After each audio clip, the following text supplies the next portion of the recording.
നമസ്കാരം. Welcome to Geetha's ഭക്തി ഗീതം. വൺ ഡേ വൺ ശ്ലോകം. Shrimad Mahabhagavatam 784th day. Today 6th sloka of 8th chapter, Pradhama Skandha. For details please see the description box. Geetha's ഭക്തി ഗീതം ഒരു ദിവസം ഒരു ശ്ലോകം. ശ്രീമദ് മഹാഭാഗവതം 784 ദിവസം. പ്രഥമസ്കന്ധത്തിലെ 8ാമത്തെ അധ്യായത്തിലെ 6ാമത്തെ ശ്ലോകം. ഓം നമോ ഭഗവതേ വാസുദേവായ.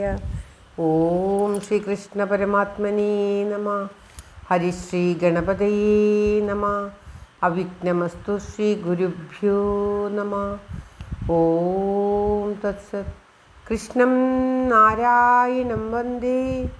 കൃഷ്ണം വന്ദേ വ്രജപ്രിയം.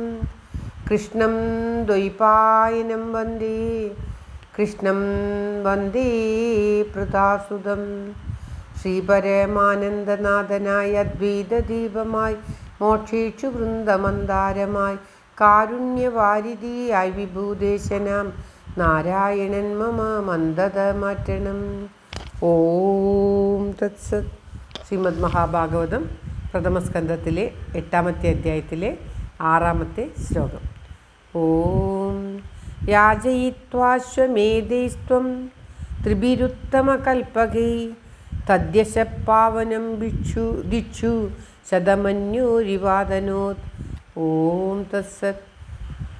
യാചയിത്വാശ്വമേധൈസ്ത്വം ത്രിഭിരുത്തമകൽപകൈ തദ്യശ പാവനം ദിക്ഷു ശതമന്യോരിവാദനോത്. ഓം. പദം പിരിക്കേണ്ടത്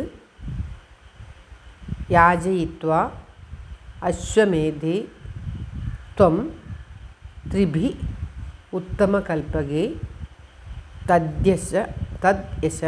തദ്യശ എന്നുള്ളതാണ് ഇവിടെ ഒരു വാക്കായിട്ടാണ്. തദ്യശ പാവനം ദിക്ഷു ശതമന്യോ ഇവ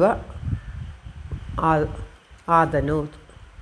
ശതമന്യോ ഇവ ആദന ശതമന്യോരിവാദനോത് എന്നുള്ളത് ശതമന്യോ ഇവ ആദനോത്.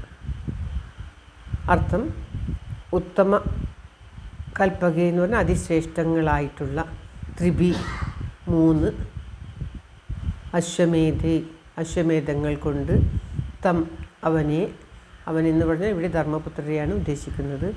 യാചയിത്വ യജിപ്പിച്ചിട്ട് പാവനം പരിശുദ്ധമായ തദ്യശ എന്നുള്ളത് തദ്യശ അവൻ്റെ കീർത്തിയെ ശതമന്യോ ഇവ ഇന്ദ്രൻ്റേത് എന്ന പോലെ. ശതമന്യു എന്ന് പറഞ്ഞാൽ ഇന്ദ്രൻ, ഇവ പോലെ. ശതമന്യോ ഇവ ദിക്ഷു ദിക്കുകളിൽ ആദനോത് വ്യാപിപ്പിച്ചു. പിന്നീട് ഒരു സമയത്ത് നടക്കുന്ന ഒരു കാര്യമാണ് ഇപ്പോൾ ഇവിടെ പരാമർശിച്ചിരിക്കുന്നത്. ഭാഗവതത്തിൽ തുടർച്ചയായിട്ടല്ല, എല്ലാ കാര്യവും തന്നെ തുടർച്ചയായിട്ടല്ല പറയുന്നത്. ഓരോ സമയത്തും ആ ഭഗവാന് എന്താണ് മനസ്സിൽ തോന്നുന്നത് അത് പറയുകയാണ് ചെയ്യുന്നത്. ആദ്യം വരാഹാവതാരമാണ് പറയുന്നതെന്ന് നമുക്ക് കാണാം. പിന്നീട് 8ാമത്തെ സ്കന്ധത്തിൽ ആണ് മത്സ്യാവതാരം പറയുന്നത്. അങ്ങനെ ഓരോന്നും തുടർച്ചകളായിട്ടല്ല. ഇപ്പോൾ ഇവിടെ ഈ അശ്വത്ഥാമാവിൻ്റെ കഥ പറഞ്ഞ് കഴിയുമ്പോൾ പിന്നീട് നടക്കാൻ പോകുന്ന ആ അശ്വമേധയാഗങ്ങളെക്കുറിച്ച് നടത്തി അനുഗ്രഹിച്ചതിനെപ്പറ്റി ഇപ്പോൾ ഇവിടെ പരാമർശിക്കുകയാണ്. അതേമാതിരി ഉത്തമ രീതിയിലുള്ള 3 അശ്വമേധം ധർമ്മപുത്രർക്ക് നടത്തിക്കൊടുത്ത് ആ 3 അശ്വമേധങ്ങൾ അത്രയ്ക്കും മഹത്തായതായിരുന്നു. 100 അശ്വമേധം ചെയ്ത ഇന്ദ്രൻ്റെ കീർത്തി എപ്രകാരം ദിക്കുകളിൽ പരന്നിരിക്കുന്നുവോ അപ്രകാരം തന്നെ ധർമ്മപുത്രരുടെ പരിശുദ്ധമായ കീർത്തി ഈ 3 അശ്വമേധങ്ങളെ കൊണ്ട് എല്ലായിടത്തും ഭഗവാൻ പരത്തി എന്നാണ് ഈ ശ്ലോകത്തിൽ പറയുന്നത്. ഭഗവാൻ ധർമ്മപുത്രർക്ക് അതിവിശിഷ്ടമായ 3 അശ്വമേധങ്ങൾ നടത്തിക്കൊടുത്തു. ആ 3 അശ്വമേധങ്ങളും 100 അശ്വമേധം ചെയ്ത ഇന്ദ്രൻ്റെ കീർത്തിക്ക് തുല്യമായിരുന്നു. അങ്ങനെ ആ ധർമ്മപുത്രരുടെ കീർത്തി എല്ലായിടത്തും വ്യാപിപ്പിച്ചു. ആദനോ പരത്തി അല്ലെങ്കിൽ വ്യാപിപ്പിച്ചു, എല്ലാവർക്കും അറിയിപ്പിച്ചു എന്നാണ് ഈ ശ്ലോകത്തിലൂടെ പറയുന്നത്. ശ്ലോകം ഒരിക്കൽ കൂടി.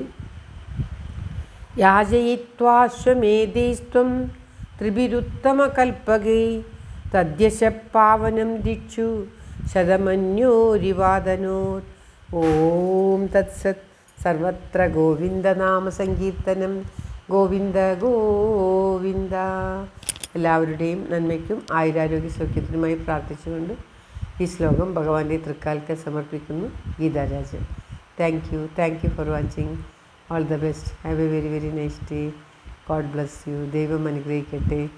എല്ലാവർക്കും എല്ലാവിധ ആയുരാരോഗ്യ സൗഖ്യവും നന്മയും ഉണ്ടാകട്ടെ. ഓം തത്സത്.